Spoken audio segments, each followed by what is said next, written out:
En prépa scientifique, on passe plus de 30 heures par semaine en salle de classe à étudier, notamment les maths et la physique, sans compter les heures qui suivent après les cours et les 5 à 6 heures dédiées toutes les semaines à des DS et des cols. Mais je vais être 100% honnête avec vous, aujourd'hui j'ai oublié la majorité de ces notions théoriques. Mon cerveau a fait le tri. Ce que je n'ai pas oublié est profondément ancré en moi. Ce sont des leçons de vie acquises en fond de manière subconsciente, des choses qu'on ne peut pas caser dans une matière comme les maths ou la physique. Il n'y a pas besoin d'avoir fait prépa pour arriver aux mêmes conclusions que moi.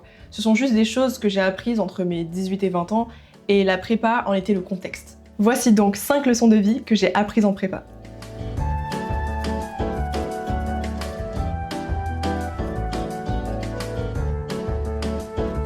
Bon, je fais un peu la sage du haut de mes 21 ans, mais n'hésitez pas à me partager votre point de vue et votre expérience en commentaire. Je lirai tout et je répondrai à tout. Allez, on commence avec le numéro 1.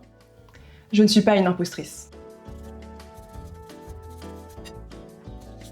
La première chose que j'ai apprise en prépa est, malheureusement, aussi une chose que je dois réapprendre tous les ans. Et je sais que je viens de dire que cette vidéo établirait la liste des choses qui ne s'oublient pas, mais malheureusement la mémoire est un muscle qui s'entraîne et pour l'entraîner apparemment il faut apprendre, oublier, réapprendre. Bon, clairement je suis assez frustrée de devoir réapprendre cette leçon tous les ans, mais c'est parce qu'avec chaque nouveau chapitre de ma vie, il y a mon ennemi numéro 1 qui réapparaît, le syndrome de l'imposteur. J'arrive au premier cours de maths, le prof nous distribue des exercices type lycée. Déjà, je ne sais pas faire la moitié de ces exercices. Et ensuite, quand on passe à la correction, le prof demande si quelqu'un a une proposition de réponse, il y a toujours quelqu'un qui lève la main, et moi je commence à me demander comment est-ce qu'ils savent tout ça? Est-ce qu'ils se sont avancés pendant les vacances? Est-ce que j'aurais dû m'avancer pendant les vacances? Est-ce que je n'ai pas ma place ici? Faisons un petit saut dans le temps. 1 an après, j'entre en psy étoile. Et rebelote. Premier cours de maths, le prof pose des questions auxquelles je n'ai pas les réponses. Quelqu'un d'autre répond et je me sens débile. C'est un peu caricatural, mais c'est pas si éloigné que ça de la réalité. Maintenant que je suis en psy étoile, je suis censée avoir un certain niveau. J'ai juste tellement peur de ne pas être à ma place. Malheureusement, j'ai ce problème, voilà, où à chaque fois que je galère un petit peu, je me dis non mais je suis pas à ma place. Heureusement, cette fois-ci, j'ai commencé à travailler sur ce problème. Je me suis dit 2 choses. Numéro 1. D'abord, si je suis ici, c'est que mes profs ont jugé que j'en étais capable. Qui suis-je pour dire qu'ils se sont trompés? Qui suis-je pour dire que l'univers s'est trompé sur le chemin qu'il m'a tracé? Un peu dramatique, mais vous comprenez le principe.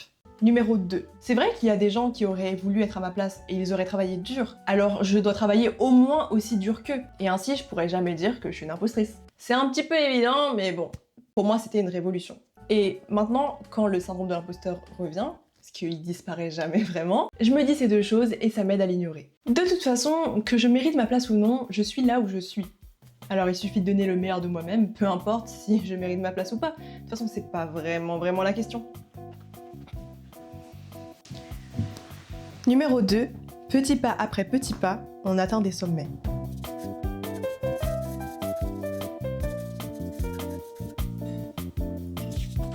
Dans les commentaires sous ma première vidéo, que je vous invite à regarder si ce n'est pas déjà fait, certains d'entre vous ont salué ma force d'esprit en disant quelque chose du style « Tu t'es fixé un objectif énorme et t'as taffé pendant 2 ans pour l'atteindre. Bravo !» Ce genre de message me fait extrêmement plaisir et ça flatte mon ego, mais c'est pas exactement ce qu'il s'est passé.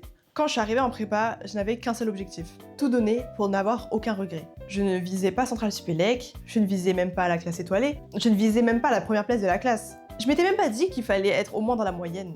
Donc déjà, je débunk ce mythe, je n'ai jamais visé Centrale Supélec. Par contre, je sais que si je m'étais fixé cet objectif dès le début de la prépa, j'aurais enchaîné crise de panique sur crise de panique. Tout simplement parce que ce genre d'objectif est beaucoup trop grand pour moi. Ça me donne le tournis et j'ai l'impression que c'est une montagne trop grande à gravir. En fait, ça s'est plutôt passé comme ça. Mon premier objectif, c'était de réussir à suivre tout un cours de maths. Mon objectif suivant, ça a été de réussir ma première évaluation. Enfin, réussir c'est un grand mot, disons survivre. Et même là, c'était un échec. J'ai eu 2 sur 20. Donc j'ai revu mes ambitions à la baisse. Et mon nouvel objectif était désormais d'avoir 10 sur 20. À un moment donné, j'ai eu plus que 10 sur 20. Bon, c'était pas en maths, mais ça compte quand même. Et du coup, mon nouvel objectif était de continuer d'avoir des bonnes notes. Bon, ça aussi c'est compliqué à faire. Vous voyez par vous-même sur le graphe de mes notes. Ça n'a jamais été vraiment très constant ou en croissance régulière. Mais j'ai tenu bon et apparemment ça a payé parce que j'étais première de la classe au premier semestre, à égalité avec un autre camarade. Alors, je sais que c'est facile à dire, mais je vous jure que ça n'avait jamais été mon objectif. Mais bon, c'est pas un mauvais résultat, donc je le prends, je l'accepte et je me fixe un nouvel objectif.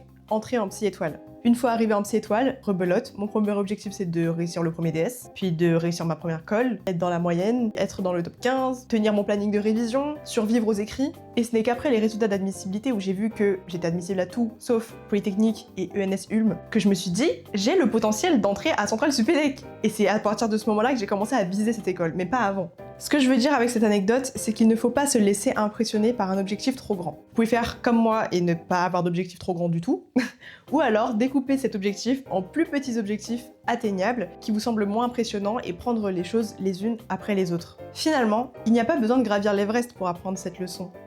Petit pas après petit pas, on atteint des sommets. Leçon numéro 3, être honnête avec soi-même renforce sa confiance en soi.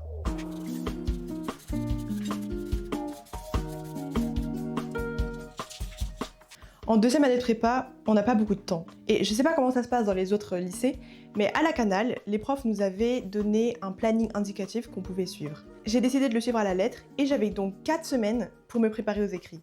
2 semaines en février et 2 semaines en avril. Puisqu'il fallait réviser tout le programme en 4 semaines, j'ai décidé que j'allais revoir la moitié du programme en 2 semaines en février et l'autre moitié pendant les 2 dernières semaines en avril. Et quand je dis revoir, ce n'est pas juste relire son cours. Pour moi, c'était ficher tous les cours et retravailler tous les TD. Peut-être même faire les DS si j'avais le temps. Vous ne serez pas surpris d'apprendre que j'avais beaucoup de mal à suivre ce planning. Je travaillais tous les jours, autant que je pouvais, mais à la fin de la journée, je n'avais coché que la moitié de ma to-do list. Et comme je n'étais pas encore sage et érudite comme aujourd'hui, j'ai forcé la main et tous les matins, je voyais tout ce que je n'avais pas fait la veille, mais je l'ignorais pour reprendre ce que mon planning me disait de travailler. Juste parce que j'avais l'impression d'être plus productive en faisant quelque chose qui était destiné à ce jour, plutôt qu'en travaillant sur quelque chose qui était labellisé comme du retard. Tout ça pour qu'au final, le constat soit le même tous les soirs. Je n'avais pas tenu mes engagements de la journée et en plus, je n'avais pas rattrapé le retard des jours précédents. Ce dimanche-là, après 6 jours de travail non-stop, j'ai réussi à travailler que 2 heures. En fait, j'étais KO psychologiquement. Alors j'ai envoyé un message à mes amis, je leur ai demandé si eux arrivaient à tenir leur planning. Certains m'ont dit oui, d'autres non, mais ils m'ont tous dit que mon planning était intenable. Et grâce à eux, j'ai enfin été honnête avec moi-même. Et je me suis dit, Wang Fong, c'est pas le bon planning, recommence. Bon, bah vu que mon planning marchait pas, j'ai choisi la stratégie opposée, pas de planning du tout. Vu que dans tous les cas, je dois tout revoir. Autant prendre les chapitres un à un depuis le début. Et éventuellement, je devrais tous me les taper.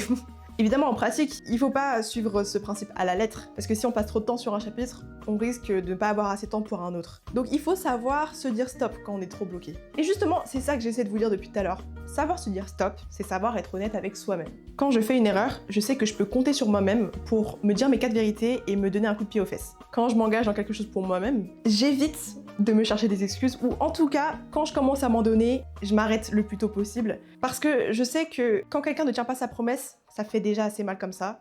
Mais quand ce quelqu'un, c'est soi-même, c'est pire. Et on perd confiance en soi-même parce qu'on ne sait pas si on va tenir nos engagements. Et dernier exemple, quand une situation me tue à petit feu comme une relation qui va mal depuis des mois, si je suis honnête avec moi-même, au lieu de laisser passer parce que c'est plus facile, je vais trouver la force de regarder la vérité en face et de me confronter à ce problème. Vous comprenez le principe. Dans chacune de ces situations, j'ai quelqu'un de confiance sur qui je peux compter. Et ce quelqu'un, c'est moi. Je suis convaincue que la relation la plus importante, celle qu'on doit le mieux entretenir dans notre vie, c'est notre relation avec nous-mêmes. Et toute relation solide, d'après moi, repose sur une confiance solide. Donc finalement, quand on est honnête avec soi-même, on renforce sa confiance en soi. Leçon numéro 4, je deviens les personnes que je fréquente le plus.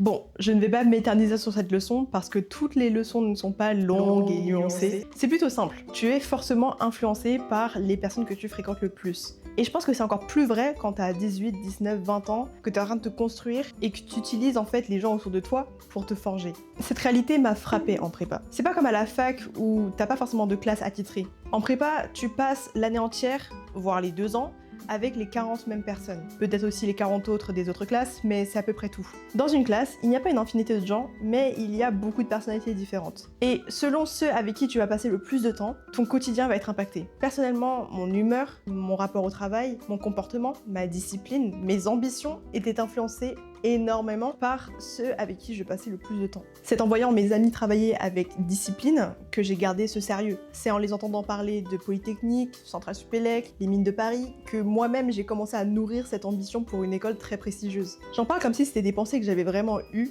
mais en réalité c'est un processus surtout subconscient. Mais quand on s'en rend compte, on ne peut plus le nier. Je deviens les personnes que je fréquente le plus.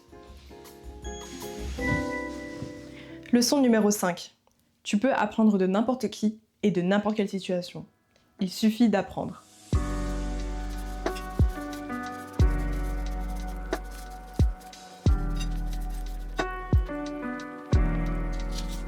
Cette leçon-là, mon père me la répète depuis toujours, mais ce n'est qu'en prépa que je l'ai vraiment intégrée. Vous avez peut-être déjà imaginé la classe préparatoire comme une formation horrible où les profs sont froids, cassant et beaucoup trop sévère. C'était peut-être vrai il y a quelques décennies, mais pour être honnête avec vous, aujourd'hui on en est très éloigné, en tout cas à la Canal. Personnellement, tous mes professeurs étaient bienveillants.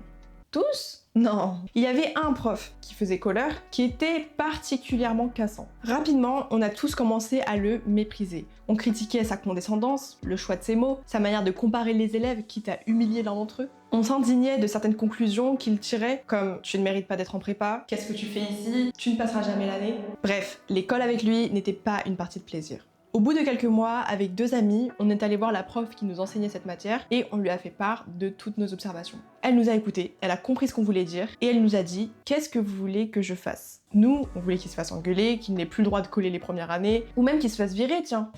Elle nous a répondu « Je n'ai pas ce pouvoir, en revanche, je peux vous aider à avoir une meilleure expérience avec ce colleur. » Dans la vie, vous ferez face à des gens comme lui, que ce soit au concours, en école ou au travail. Vous ne pourrez pas toujours éviter ces gens en les virant de votre vie. Alors, il faudra savoir faire avec. Mais sans entraînement, vous ne pourrez jamais savoir comment faire avec. Donc, il ne faut pas prendre ces réactions personnellement. Vous devez voir ces calls comme une opportunité d'apprendre à faire avec ce genre de personnes. Sur le moment, on était frustrés de ne pas avoir obtenu gain de cause. Mais très vite, on était forcé d'admettre qu'elle avait raison et que c'était notre seule option. On était venu en prépa pour apprendre et justement, on avait une belle opportunité d'apprentissage. On peut apprendre de n'importe qui et de n'importe quelle situation. Il suffit d'apprendre. Apprendre. C'est peut-être mon mot préféré parce qu'il rend tout possible. Tu veux savoir cuisiner ? Tu peux l'apprendre. Tu veux pouvoir discuter avec tes grands-parents qui parlent une autre langue ? Tu peux l'apprendre. Tu veux construire une maison ? Tu peux l'apprendre. Pour moi, une personne, c'est un amas de connaissances. Et à chaque instant T, on est une combinaison de ces connaissances. On peut en avoir oublié certaines, on peut être en train d'en apprendre de nouvelles. Parfois, il y a certaines croyances qu'il faut déconstruire aussi, mais dans tous les cas, à chaque instant de la vie, on est défini par tout ce qu'on a appris. Enfin, c'est ma théorie. Aujourd'hui, je vous ai parlé des 5 leçons qui m'ont le plus marqué en prépa. Il y en avait d'autres avant, il y en aura d'autres plus tard, mais en tout cas, pour le moment, je me raccroche surtout à ces 5 leçons-là pour avancer dans la vie. Maintenant que j'ai beaucoup trop parlé de moi, j'ai hâte de savoir ce que vous en pensez. Est-ce que vous aussi, vous avez déjà fait face au syndrome de l'imposteur ? Êtes-vous du genre à vous fixer des objectifs ou plutôt du genre à aller là où le vent vous mène ? Est-ce que pour vous aussi, l'honnêteté envers soi-même c'est crucial ? Ou est-ce qu'il y a autre chose qui est plus important dans sa relation avec soi-même ? Êtes-vous, vous aussi, très influencé par vos proches ? Ou êtes-vous assez indépendant d'eux ? Est-ce que vous aussi, vous voyez des opportunités d'apprendre partout ? Sortez une feuille et un stylo, je vous laisse écrire tout ça et je vous dis à la prochaine. Bisous !